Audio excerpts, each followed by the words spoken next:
स्वागत है दोस्तों आपका ASP.NET के एक अनदर वीडियो में। आज का वीडियो जो है वो बेसिकली इंटरव्यू से रिलेटेड क्वेश्चन पे होगा। इंटरव्यू में जनरली ये पूछा जाता है कि रीड ओनली और कांस्टेंट में क्या डिफरेंस है, और ये बहुत बार पूछा गया। तो आज हम लोग देखेंगे कि रीड ओनली और कांस्टेंट में क्या डिफरेंस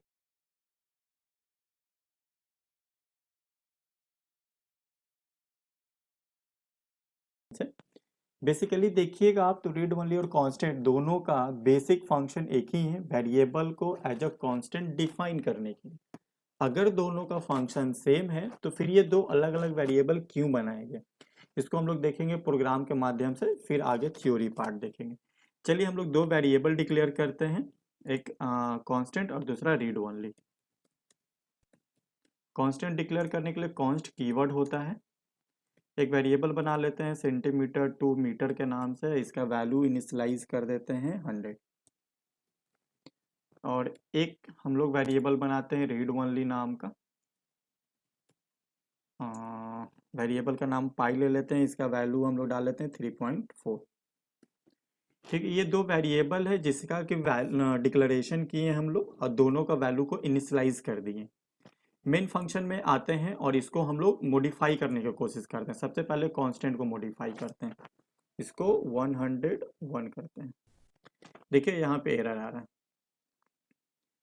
एरर क्या आ रहा है कि लेफ्ट हैंड साइड में जो आप वेरिएबल बनाए हैं वो आप जो वेरिएबल डाल रहे हो एक्चुअली में वेरिएबल होना चाहिए, कांस्टेंट को आप मॉडिफाई नहीं कर सकते। आइए पाई को मॉडिफाई करते हैं। पाई का वैल्यू यहाँ पे 3.41 कर देते हैं। पाई क्या दे रहा है, यहाँ भी एरर आ रहा है, बोल रहा है कि यहाँ पे नन स्टैटिक फील्ड को आप नहीं यूज कर सकते हैं चूंकि स्टैटिक फंक्शन है, तो रीड ओनली को स्टैटिक होना होगा। ठीक है, अब यहाँ पे कांस्टेंट को स्टैटिक क्यों नहीं किया, तो constant by definition by default जब कांस्टेंट वेरिएबल बनाते हैं आप, तो बाय डिफॉल्ट ये स्टैटिक होता है।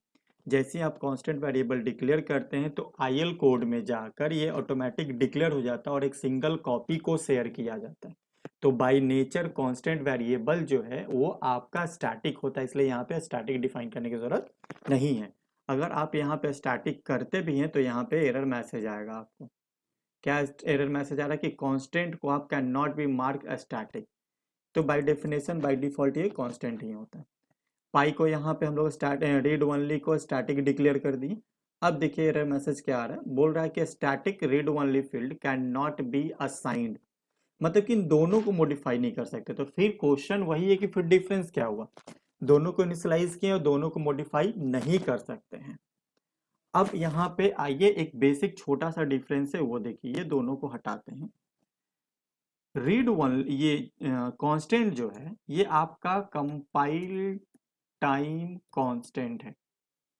इसका मतलब क्या हुआ, कंपाइल टाइम कांस्टेंट, जैसे ही कांस्टेंट वेरिएबल आप डिक्लेयर करते हैं आईएल कोड में जाके इसका डिक्लेरेशन उसी टाइम हो जाता है और उसी टाइम इसको वैल्यू को इनिशियलाइज करना मस्ट होता है। कांस्टेंट वैल्यू के कांस्टेंट वेरिएबल के वैल्यू को उसी समय डिक्लेरेशन के टाइम ही इनिशियलाइज करना पड़ता है, जबकि रीड ओनली वेरिएबल को आप बाद में स्टैटिक कंस्ट्रक्टर के थ्रू भी इनिशियलाइज कर सकते हैं। अगर इसको हम लोग यहाँ से हटा देते हैं इनिशियलाइजेशन को और एक यहाँ पे हम लोग कंस्ट्रक्टर बनाते हैं,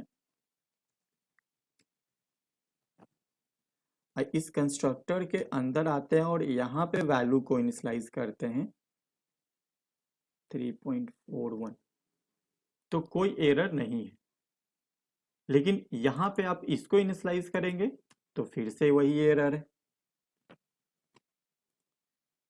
तो कांस्टेंट वेरिएबल को हम लोग को जिस समय डिक्लेयर करते हैं उसी समय हम लोग को इनिशियलाइज करना पड़ता है, जबकि रीड ओनली वेरिएबल को हम लोग कंस्ट्रक्टर के थ्रू भी इनिशियलाइज कर सकते हैं। तो रीड ओनली मेरा हुआ रन टाइम कांस्टेंट,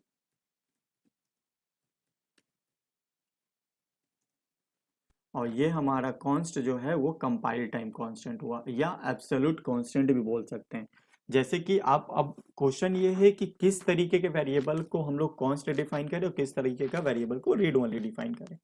तो रीड ओनली आप वहां पे डिफाइन करें जहां का वैल्यू वैरी कर सकता है। जैसे पाई का वैल्यू कोई 1 प्रिसीजन लेगा तो 3.14 ले सकता है, कोई 2 प्रिसीजन तक लेगा तो 3.41 ले सकता है, वैल्यू फिक्स नहीं है। लेकिन सेंटीमीटर को मीटर में कन्वर्ट करेंगे तो ये हम इंडिया में करें, अमेरिका में करें या लंदन में करें, मतलब जो एक यूनिवर्सल ट्रूथ टाइप का चीज है उसको हम लोग एज अ कांस्टेंट लेंगे, और जिसका वैल्यू वैरी कर सकता है उसको हम लोग रीड ओनली लेंगे। और एक बार अगर इसको आप इनिशियलाइज कर दिए हैं, वापस से आके फिर से आप यहाँ मॉडिफाई करना चाहें, 3.4 करना चाहें, तो फिर ये नहीं कर सकते हैं आप।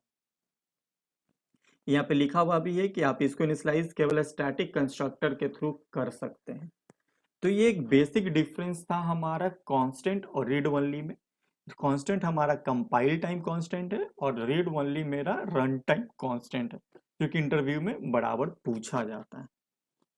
इसी तरह बने रहिए, अगले कुछ वीडियो और भी जो इंटरव्यू से रिलेटेड होगा वो चीज़ हम लोग एक करके लाते रहेंगे जो आपका कॉन्सेप्ट क्लियर होगा।